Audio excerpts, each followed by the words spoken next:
Hey guys, what's up? It's the Chaos Prophet, and today I have some more Battlefield 4 DLC for you guys, the Dragon Teeth. And I apologize for not getting it out yesterday, but I had some things to do, so I couldn't record, so I decided to do it today. I hope that's not bad in any case. I just one day late. But overall, I am thoroughly enjoying the DLC. All the maps seem to be really good. Usually there's one bad map, but not on this one, not that I can really see, although chain link is unfair on some maps, but overall it is still pretty good. I want to say that I am on Lumphini Garden, I think that's what it's called. I don't know how to really pronounce that, but and then the other one is Sunken Dragon, and both these maps are pretty good. I'm playing I believe domination on both of them, and I tried to get a team deathmatch, but not many people were playing team deathmatch on them. They were probably playing chain link or any other game mode, conquest or domination. So and I don't do very well in the beginning of this because this is my first game, and so I just haven't got used to getting back into the groove again.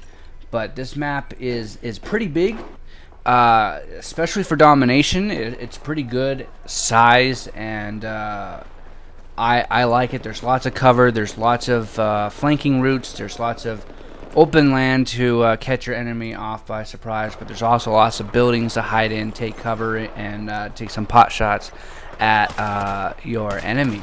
So I believe I'm using the L85 to start, and then I switch over to the Bulldog, which I got in yesterday. And I think I also got the MPX and this sniper rifle, the CS5 or something like that. All three of those weapons are amazing, and as a Battlefield player, but mostly as a Call of Duty player, I don't usually go for the weapons. I try to go for one or two that I think that I could do, but even getting the bullpup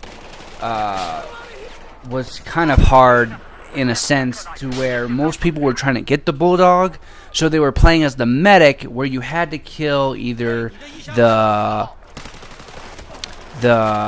support class, the engineer, and the sniper class, the recon class. And people were just playing as medics, so you usually killed medics, and that's not what you had to kill. So it took a while. It took about 4 or 5 games to at least get that weapon. But it's a really good weapon up close and medium range. It's not good for long range, which is weird for an assault rifle, but whatever. And I believe in Sunken Dragon, the next little map that I show you, it's a very good map, and it's very close quarters. It basically takes place on the Sunken Dragon, the huge ship that's in the middle of the lake, which you can drain if you hit the 2 buttons on the side of the dam or something like that. And so you can drain the lake, and then there's cover for you to be in when there's no water there. All the ships are around it and provide you as cover. But when you play in the Sunken Dragon, I don't know, maybe it's just me, and it's a good thing that I had a flashlight on, a tack light on my Scar H. Since I played with the bullpup, I decided to play with its kind of counterpart of what it's kind of mimicking, which is the Scar H. I had the tack light on there, and without that, it's kind of dark to see. Maybe it's just me, maybe it's just my screen, and I didn't lighten it up or whatever, but it was hard to see people unless you had a flashlight in there. It was just really dark. But both maps do a great job of infantry-based type gameplay, whether you're playing unless you're playing on Rush or Conquest, but even then there are parts that are really close quarters, and the infantry can survive and thrive and be able to battle their opponents and run away if they need to, if it's a vehicle and they have nothing to take it out with. But as far as just the infantry base, it's amazing. Domination, team deathmatch, chain link, Capture the flag, if it's on here, I have no idea if it is or not. People were speculating if it was. I'm not sure, so don't quote me on that. But it could be, and that would be awesome too. I believe on this map, the Levolution moment happens, and when you press the two buttons that you have to activate it, there's a huge mudslide that comes down and takes out a train, and it's just fantastic, and it makes the landscape new and different, and it goes over the bridge is where you can't really play as in Domination, but in Chain Link it does, and other game modes, of course. And you can also take out the bridge with explosives. It has explosives on it, and that's the garden map.